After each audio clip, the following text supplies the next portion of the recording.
नमस्कार दोस्तों, इस वीडियो में बात करेंगे सीआरपीसी अमेंडमेंट बिल जो 2022 है इसके बारे में। हमने अभी देखा है कि राष्ट्रपति ने इस बिल को, जो आपराधिक प्रक्रिया जो संशोधन बिल है, उसको अपनी मंजूरी दी है अभी। और ये कुछ पॉइंट्स है इसके कि ये एक्ट जो पुलिस और जो जेल अधिकारियों को जो हिरासत में लिए गए व्यक्ति हैं उनकी ये जो कलेक्शन करने के लिए उनके जो सैंपल्स को और साथ ही उसकी जाँच पड़ताल करने के लिए परमिशन ये देता है ये एक्ट जो है। साथ ही ये कानून जो कैदियों की पहचान एक्ट जो 1920 का जो कानून है उसको भी ये रिप्लेस करता है। तो इसमें साथ ही जो गृह मंत्री ने भी अपने एक अभिभाषण में कहा था कि एक्ट जो है कई जो ऐसे गंभीर अपराधों में जहाँ अपराधी छूटे आते हैं सबूतों के अभाव में या सबूतों की कमी की वजह से, तो इस एक्ट के आने से अब उनका बचना काफ़ी मुश्किल हो जाएगा, क्योंकि इससे कई सारे जो बायोमेट्रिक जो उनका एवेल्यूशन कर सकेंगे अपराधियों का, पुलिस के पास अधिकार रहेगा इसमें। इसके साथ ही जो प्रावधान है इसमें कि इस बिल का सबसे महत्वपूर्ण जो उद्देश्य है साइंटिफिक एविडेंस को और ज़्यादा मजबूत करना, उसको एक ठोस और ज़्यादा उनको आधार मिलेगा पुलिस को जांच करने के लिए। साथ ही किसी भी घटना के बाद पुलिस को मौके से ज़रूरी डाटा वो इकट्ठा और कर पाएगी, जो साइंटिफिक डेटा, और इससे पूरा डाटा जो एनसीआरबी जो नेशनल क्राइम रिकॉर्ड्स ब्यूरो है उसके पास जाएगा। जैसे कि हम देखते हैं कि हमें जैसे कि कोई किसी की डेथ होने पर जो पुलिस इंक्वायरी करती है, फिंगरप्रिंट्स वगैरह लेती है, और उसका पूरा डेटा जो अगर वो एनसीआरबी को भेजेगी तो उसमें पूरी उसकी पुरानी प्रोफाइल जो है निकल के आ जाएगी। अगर वो आदतन अपराधी है, पहले से अपराध करता आया है, या पर अगर किसी ने पहली बार क्राइम किया है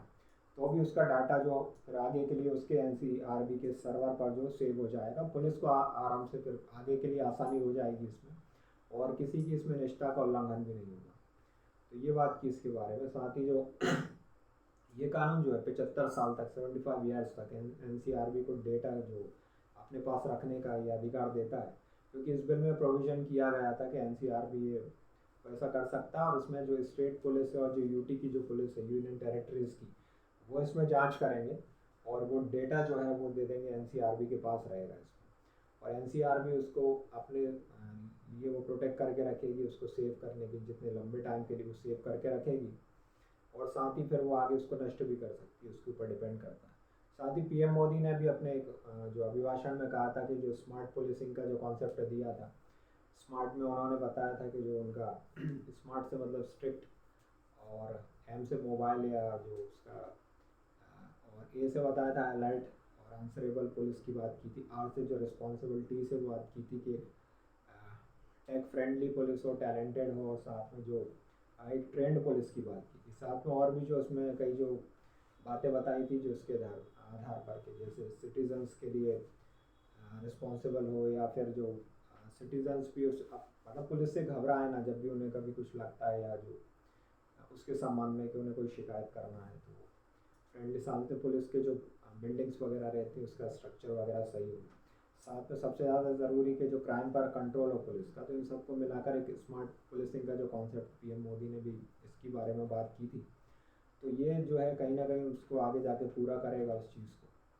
तो इसके बारे में हमने अभी बात की, और साथ में जो है कि अपवाद इसमें जो कुछ दिया गया है कि महिला और बच्चों के खिलाफ आपराधिक मामलों को छोड़कर जिन मामलों में 7 साल से कम साल मतलब उसकी सज़ा है, उसमें तो वो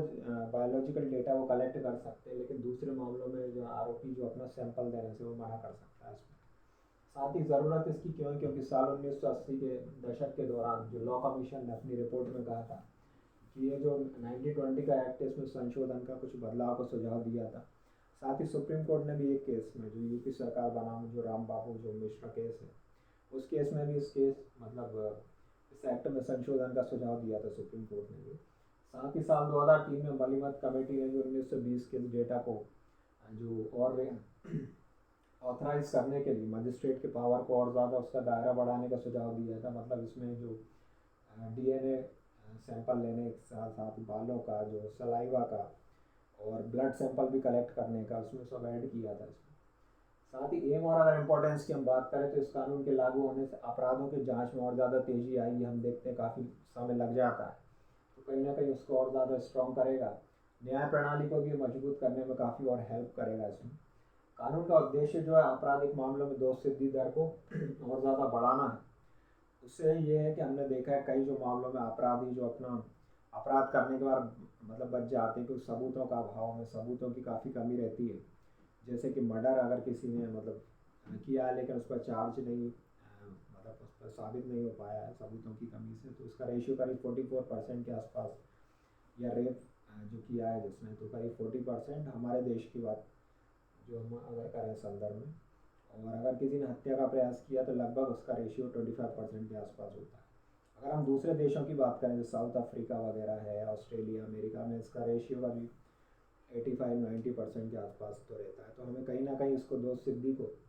मतलब उन पर जो उन्होंने क्राइम किया उसको वो साबित हो पाया और आज उन्हें सजा हो पाया उसकी उस संदर्भ में,